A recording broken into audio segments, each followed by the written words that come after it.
ঠিক করে বলবা। তোমার নাম কি? যে বলতে পারবে না তাকে কান ধরে উঠবস করতে হবে। বলো বলো তোমার নাম কি? ইতান মামা মে কবিতা সারা শীতে নিয়ে দাঁতটা তুলে দে। কি আমাকে চেনে দেবে? আগে তোমাকে বল তোমার নাম কি? ইতান তুমি পিতে বল পিতটা করতে তোমাকে আগে যেটা মামাকে জিজ্ঞাসা করো, মামা বলবে, যখন তোমাকে জিজ্ঞাসা করবে তখন তুমি বলবা। তোমার নাম কি? ওঠো, দাঁড়াও দাঁড়াও, কান ধরো, কান ধরে থাকো। তোমার নাম কি? ইতান তারপরে কি? ঈশানে পড়ে কি? তোমাকে ডালে কিন্তু কান ধরে দাঁড়াবে। হাত তুলি তাহলে পড়বে কি করে? বলো তোমার নাম কি? ইতান ঈশানে পড়ে কি? নাম ইতান ঈশানে পড়ে কি? ইতান ঈশান কুন্ডু। ইতান তুলু তোমাকে ঠিক করে দাঁড়াতে বলেছি। উঠবস করো, বসো, আবার কান ধরে বসো, আবার কান ধরে থাকো, আবার ওঠো, ওঠো, কান ধরে ওঠো, আবার আবার বসো, আবার ওঠো, ওঠো, আবার কান ধরে ওঠো, আবার কান ধরে বসো। কোনো হাসি হবে না, মাম্মাম কিন্তু ভিডিও করছে, সবাই দেখবে। দাঁড়াও আবার। তোমার নাম কি?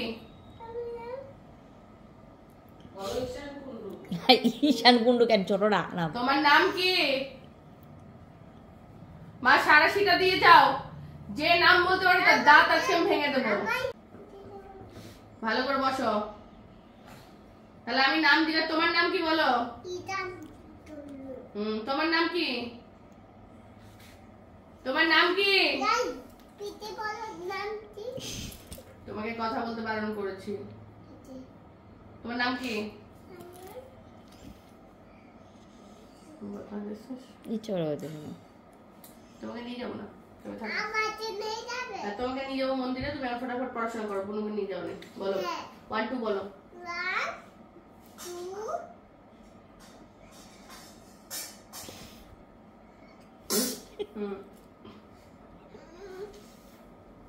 1 2 তারপরে 1 2 3 4 5 6 7 8 গুড। 1 2 বলো।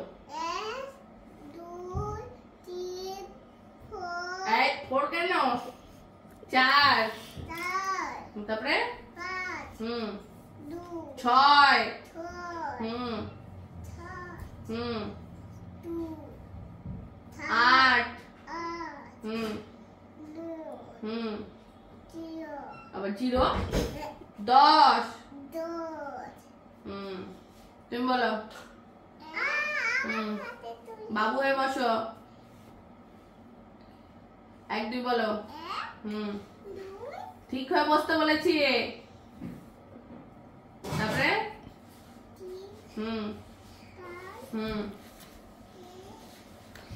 চারিপারে কি?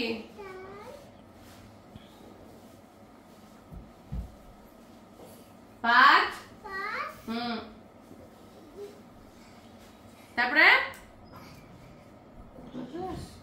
বলে দাও নাও।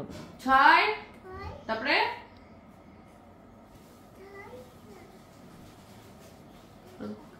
ইচ্ছা করে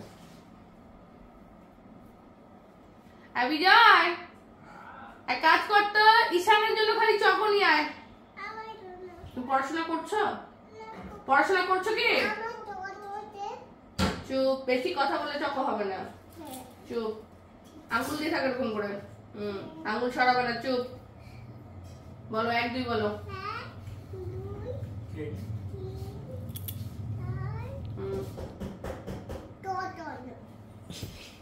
আমি কথা বলতে বারণ করেছি। আগে পড়াশোনা কমপ্লিট হবে, তারপরে চকো। 4 তারপরে তুমি ভাইয়া জানে, তুমি তো বলতে পারছো না। 4 5 6 7 8 9 10 এবার নিজেরা বলো। 1 2 বলো নিজেরা।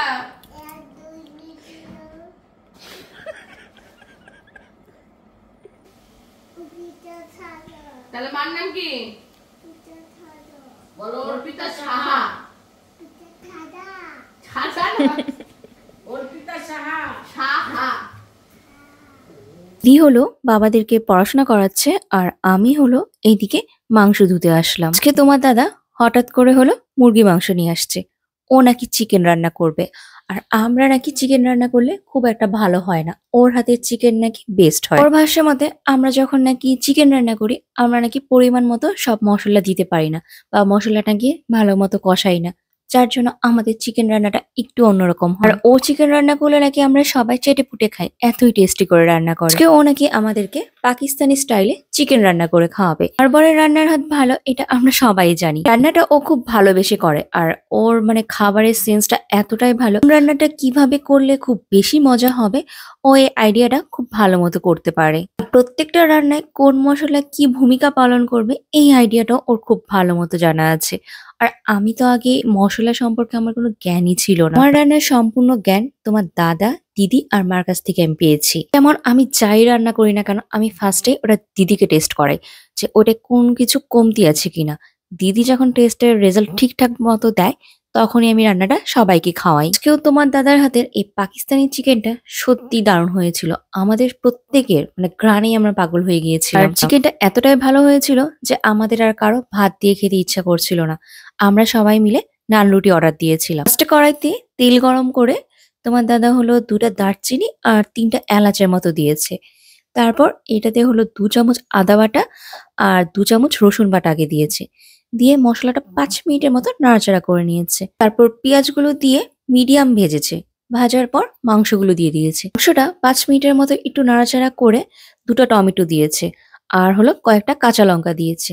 দিয়ে যখন টমেটোটা একদম ব্ল্যান্ড হয়ে গিয়েছে তারপর এখানে 2 চামচের মতো হলো ঝালের গুঁড়া, 1.5 চামচের মতো হলুদের গুঁড়া আর হলো জিরা গুঁড়া দিয়েছে। এখন মাংসটাকে ভালো মতো কষিয়ে রান্না করবে যেই পর্যন্ত মাংসের গায়ে থেকে একদম তেল তেল না বের হয়ে যাবে। আর এখানে না কাশ্মীরি লঙ্কার গুঁড়া ব্যবহার করেছিল তোমার দাদা যেন ভালো একটা কালার আসে। মাংসটা যখন ভালো মতো কষে যাবে তখন এই দেখো টক দই দিয়ে দিয়েছে। আর টক দই দেওয়ার সময় না চুলার আঁচটা একদম লো করে দিবে। টক দইটা ভালো মতো ফেটিয়ে দিবে, তাহলে দেখবে খুব সুন্দরভাবে মাংসের সাথে টক দইটা ব্লেন্ড হয়ে যায়। টক দই দেওয়ার সাথে সাথেই দেখবে মাংসের কালারও চেঞ্জ হয়ে যায় আর মাংস থেকে তেল বের হয়ে যায়। এই দেখো আমাদেরও তাই হয়েছে। আর লাস্টে 1 চামচের মতো মশলা গুঁড়ো দিবে, দিয়ে একটু নাড়াচাড়া করে নামানোর আগে একটু ফ্রেশ ক্রিম দিয়ে নামিয়ে নিবে। মাংসের কালারটা দেখে বুঝতে পারছো যে মাংসটা কত ভালো হয়েছে। একটা রান্না কতটা ভালো হতে পারে এটা নাকি রান্নার কালার, ঘ্রাণ আর হলে টেস্টের উপর নির্ভর করে। তো কালারটা তো খুবই সুন্দর আসছিল আর ঘ্রাণও প্রচন্ড ভালো আসছিল। সে গ্রেভিটা দেখতেও কি ইয়ামি লাগছিল, তাই না? সত্যি খুব খুব খুব ভালো হয়েছিল মাংসটা। লাস্টে 1 কিউবের মতো বাটারও দিয়ে দিয়েছে। তো তোমার দাদা ফার্স্টে আমাদেরকে একটু টেস্ট করতে দিয়েছিল যে ওর হাতের মাংসটা কেমন হয়েছে। খেয়ে দেখতে এক কথায় অসাধারণ হয়েছিল। আর একদম আমরা রেস্টুরেন্টে যেরকম বিভিন্ন রকমের চিকেনের আইটেম অর্ডার দিয়ে খাই ঠিক সেরকমই হয়েছিল। আর এর সাথে না একটু মালাই কাবাবও আমরা অর্ডার দিয়েছিলাম আর বাড়িতে রায়তা বানিয়েছিলাম। দেখবে মাঝে মধ্যে রুটি দিয়ে যদি মাংস খাওয়া হয় সাথে রায়তা থাকলে না টেস্টটা আরো অনেক বেড়ে যায়। এইদিকে আমাদের ছেলে মেয়েদের পড়াশোনার অবস্থা দেখতেই পেরেছো।